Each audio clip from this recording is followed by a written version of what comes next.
现在正是中午时分，老者望了望天空炙热之极的骄阳，再回首看了看背后车队中的那些幼童，却长叹了一口气。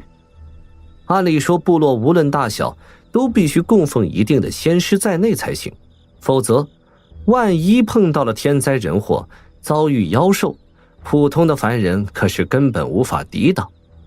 但是他们这样新生的小部落根本无法招来任何一位仙师，就是最低阶的仙师也不愿意进驻如此小的部落。毕竟对仙师来说，加入的部落越大越富足才好，才能为他们的修炼供应足够的资源。有些小部落之所以还能拥有一些低阶仙师，却是因为这些仙师本身就出身于这些部落，或者本身修炼资质太低，大部落不愿意供奉，故而才无奈留下。老者所在的苍鹭部则是还没有机会培养出本部落仙师，故而这些年有事只能重金雇佣相邻部落的低阶仙师出手相助。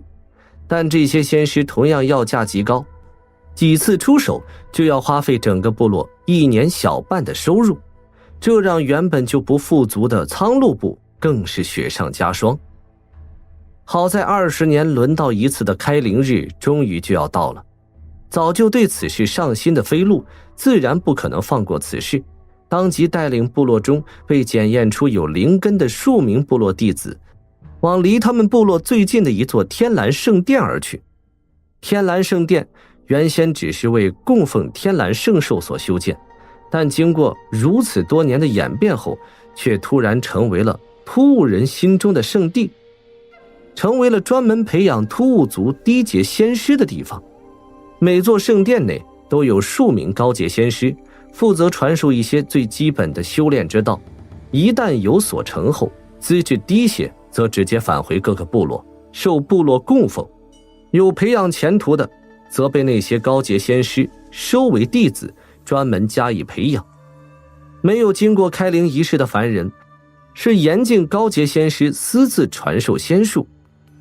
这些圣殿数量不多，只有60-70座，但均匀地遍布整个草原各处，但每一座几乎都是一大片区域的中心所在，周围遍布数以千计的大小部落。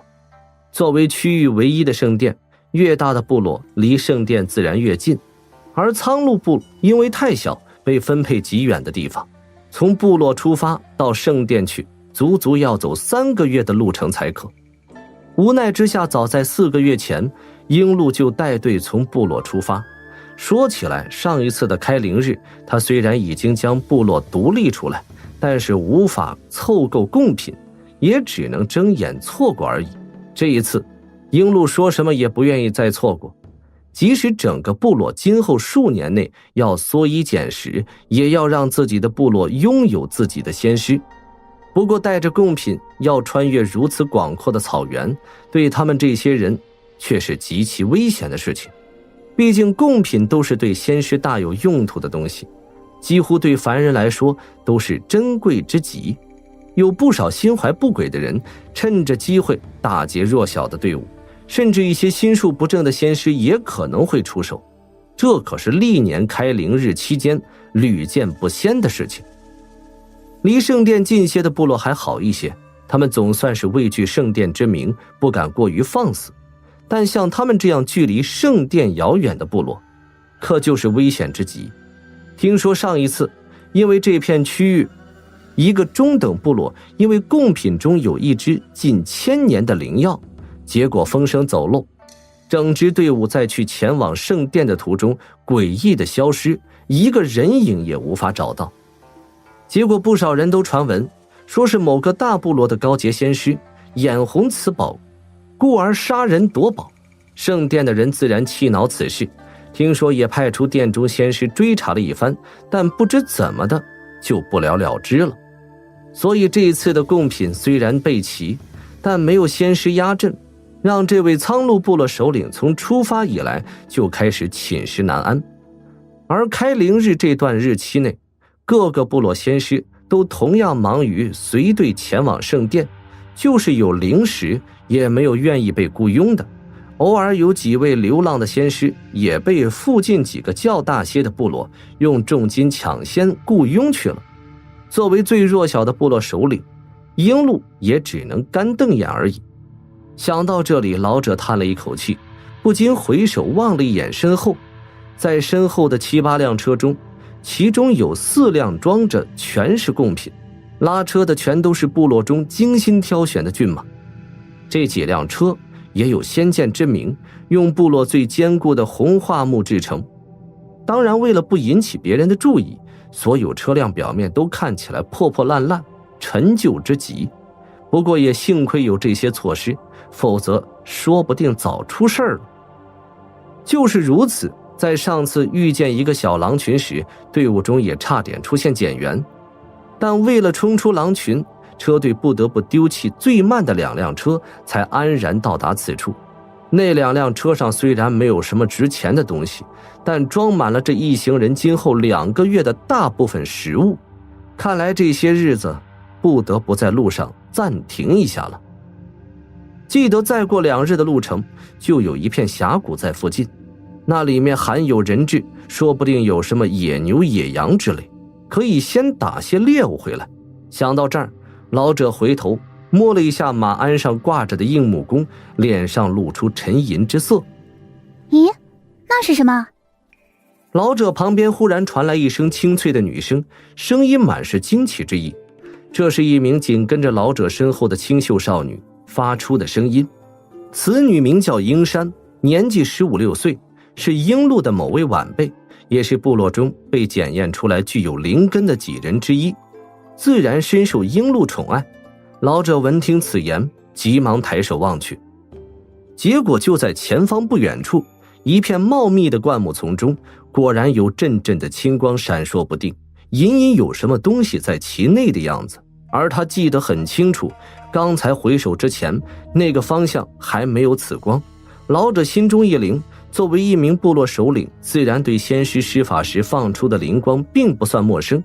难道真有仙师想对他们这么穷酸的队伍也要下手不成？鹰鹿心中一沉，蓦然一举手，身后的队伍顿时戛然而止。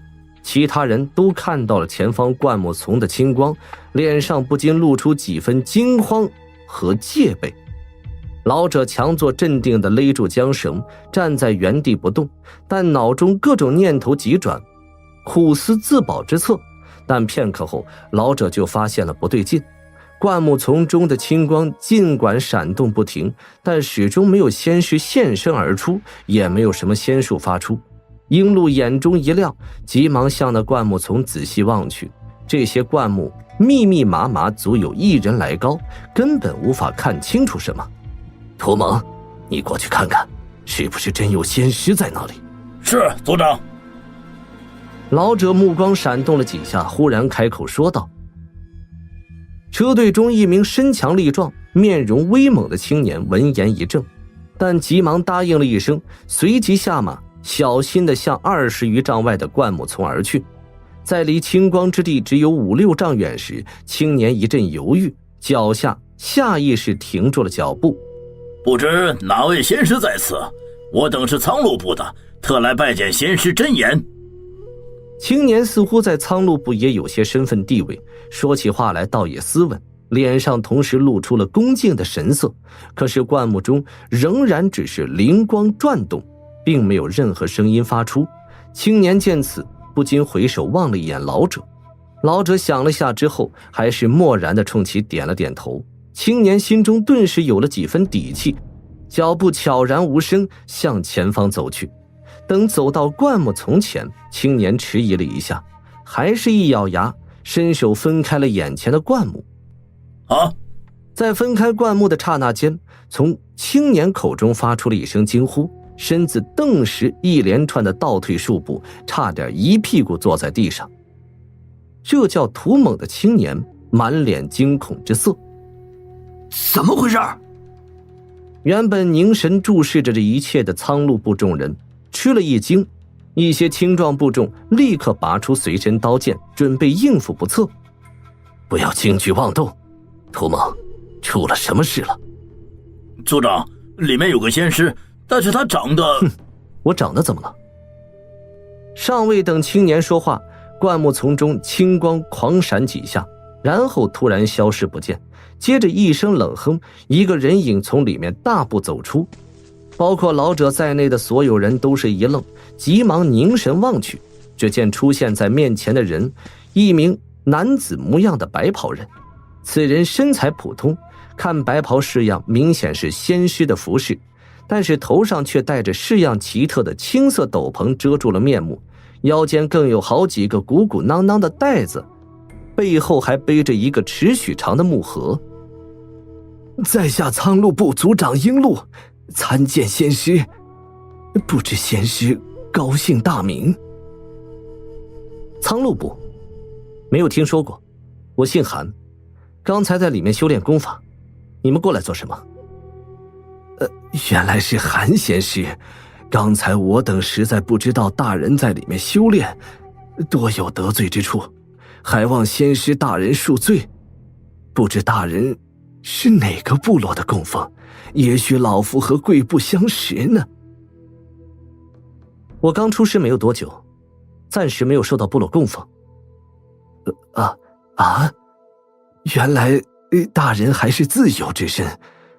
仙师大人既然独自出现在这里，肯定也是去圣殿的了。20年一次的开灵日，想必韩仙师肯定不会放过。鹰鹿一听对方竟然是自由之身，心中不由一动，口气却是越发的恭敬起来。不错，我正是要去那圣殿，你们是向圣殿朝贡的吗？不过怎么没有仙师跟着？我们苍鹿部只是一个小部落，暂时还未有仙师注入，所以才……老者口中恭敬的解释，见对方这种神态，立刻判断对方刚才所说刚出师言语似乎不假，否则怎会有这种好奇的举动？想到这里，老者刚才隐隐而起的念头一下强烈了起来。既然你们也是无意的，这次事情就算了，你们走吧。白袍人犹豫了一下，才冲他们一摆手，让他们立刻离开这里。见此人这般轻易放他们离开，原本还害怕对方身份不明，有些担心的鹰鹿反倒是下了决心，他没有离开，反吸了一口气，脸色突然带着笑容，冲着白袍人说道：仙师大人，既然也要去圣殿的话，不知可否临时接受我们苍鹿部的雇佣？只要大人陪我们到圣殿去，我愿意出20块灵石雇佣大人一趟。雇佣我？不错，反正仙师大人也要去圣殿，不如与我等一起。这路上没有一位仙师跟着压阵，老夫还真怕无法安然抵达圣殿，毕竟路上危险实在不少。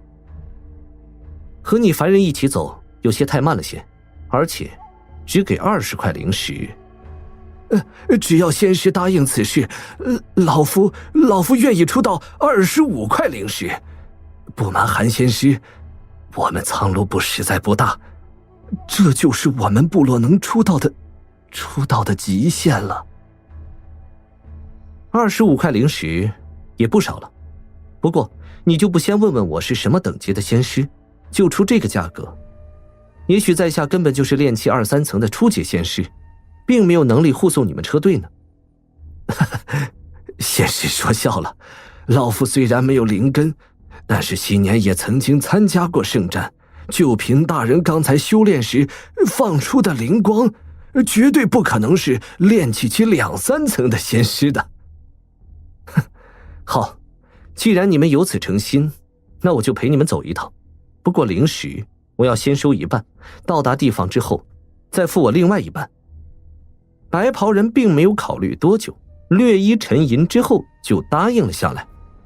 这是自然，老夫这就将灵石付给仙师大人。老者闻言大喜，当即往怀内一阵摸索，掏出了一个不大的皮袋出来，然后当着众人的面点出了10几块灵石，爽快地交给了白袍人。